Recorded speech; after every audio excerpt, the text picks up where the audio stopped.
Shalom, shalom, ewe mtu wa Mungu pendwaye sana na Mungu wetu. Ninakusalimu kwa upendo wa dhati kabisa kutoka kwangu. Na leo tena ninakukaribisha katika kipindi chetu kizuri hiki cha urejesho wa tumaini. Leo tena ninakukaribisha tukaweza kuongozana pamoja katika hii mada tutakayokwenda kuiangalia. Na kabla sijaendelea, nataka tu nikukumbusha jambo moja kwamba kwa mwendelezo wa haya masomo unaweza ukasubscribe kwenye hii channel ili uendelee kupata updates mbalimbali. Leo tutakwenda kujifunza mada inayosema usichoke mapema, kuna wakati upo. Maisha yetu Mungu aliyafanya halafu akayafunga ndani ya nyakati. Kwa hiyo nyakati ndizo zinazoamua nini kitokee kwa wakati upi na nini kisitokee kwa wakati upi. Kwa hiyo ni vizuri zaidi ukaelewa swala sio kutaka mambo yatokee kwenye kama unavyotaka wewe. Swali ni moja kwamba je, huo wakati unaotaka mambo hayo yatokee ni wakati wake?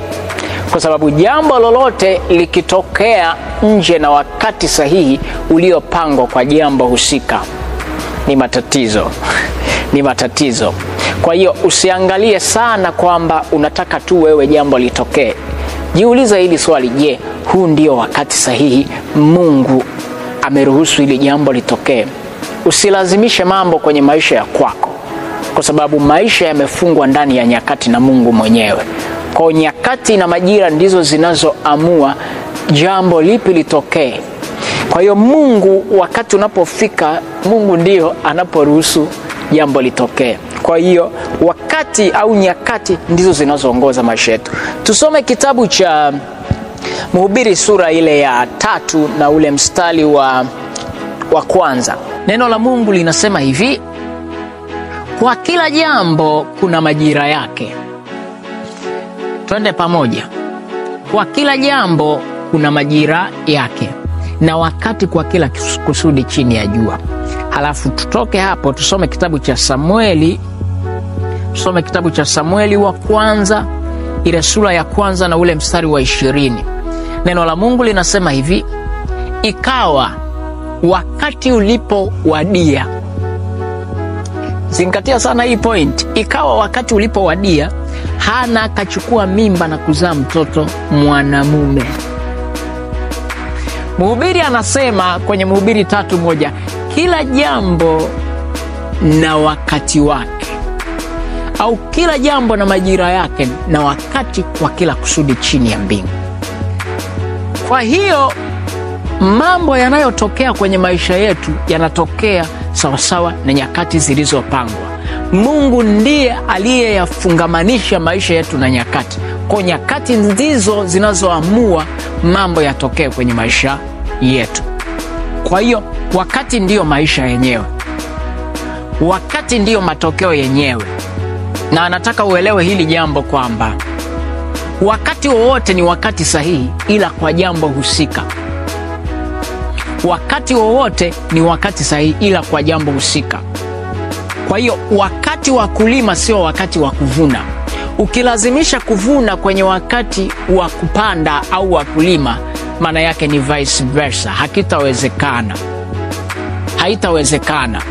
Kwa hiyo unaposhindwa kuishi ndani ya nyakati, kufuatisha nyakati ambazo Mungu amezifanya, huwezi kuwa na matokeo. Kwa swala sio unataka jambo litokee, je, ni wakati wake? Biblia inaniambia hivi kwenye hiki kitabu cha Samueli wa kwanza, ikawa wakati ulipowadia, Hana akachukua mimba na kuzaa mtoto mwanamume. Ukisoma hapo kwenye ile sura ya kwanza utaona Hana alikuwa ni mke miongoni mwa wake zake mtu mmoja anaitwa Elikana. Elikana alikuwa na wanawake wawili. Wa kwanza aliitwa Hana na wa pili akaitwa Penina. Sasa Biblia inaniambia Mungu alikuwa amefunga tumbo la Hana. Na kwa mujibu wa maandiko, Hana ndiye alikuwa mke mkubwa, alafu Penina ni mke mdogo. Kwa hiyo Penina alitangulia kupata watoto, halafu Hana alichelewa kupata watoto. Biblia inaniambia kwa sababu Mungu alikuwa amelifunga tumbo la Hana. Kuna mambo Mungu ameyazuia kwenye maisha yako yasitokee kwenye wakati huu kwa sababu sio wakati wake. na inawezekana ni wakati wake, lakini Mungu anaamua kufunga hayo mambo yasitokee, anajitafutia utukufu. Kwa hiyo ukitaka mambo yatokee kwenye wakati wako, hayatatisha. Yatatokea ila hayatatisha. Ukitaka kutimiza malengo yako kwa wakati wako, utatimiza, lakini hautashangaza. Unajua, matokeo anayotupa Mungu kwa wakati wake ni matokeo ambayo yakitokea watu kweli wanasema kitu fulani kimetokea, mtu fulani kweli amefanya jambo. Ila ukifanya yatatokea, ila hayatakuwa na impact kubwa sana. Kwa hiyo Hana alimlilia Mungu kwa habari ya kupata watoto. Biblia inasema mke mwenzie mdogo Penina alikuwa akimchokoza mara kwa mara kwa sababu ya kwamba hakuwa na watoto. Biblia inasema mwanamke Hana alipatwa na uchungu sana moyoni mwake, akamlilia Mungu sana, akamwekea nadhiri, akamwambia, ukinipa huyu mtoto Mungu, mimi nakuahidi nitamweka atumike mbele zako daima. Lakini Biblia inaniambia hivi, Mungu alijibu sio kwa sababu Hana aliomba. Biblia inaniambia kwenye huu mstari wa 20 na ile sura ya kwanza, ikawa wakati ulipowadia. Kwa hiyo Hana aliomba. Nataka twende pamoja.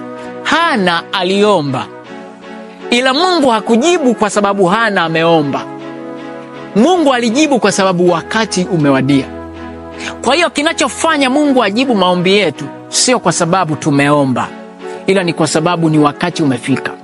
Sisemi kwamba usiombe usubiri wakati. Omba, kwa sababu kuomba ndiyo njia ya kuendelea kumkumbusha Mungu. Na tunaposema kumkumbusha Mungu, sio kwamba ajui unachokitaka, ila Mungu anapenda kusikia tu ile harufu ya sifa, ile harufu na sauti ya manukato kutoka kwa watu wake aliowaumba. Mungu anajisikia raha anapoambiwa, Baba naomba 1 2 3. Yaani anajisikia raha kusikia watu wake wakimwomba. Kwa hiyo Mungu hakumjibu mwanamke Hana kwa sababu aliomba. Inatuambia Biblia wakati ulipowadia. Ikawa wakati ulipowadia Hana akachukua mimba. Kwa hiyo Hana alichukua mimba wakati ulipowadia. Kwa hiyo Mungu aliruhusu Hana apokee mtoto wakati ulipowadia.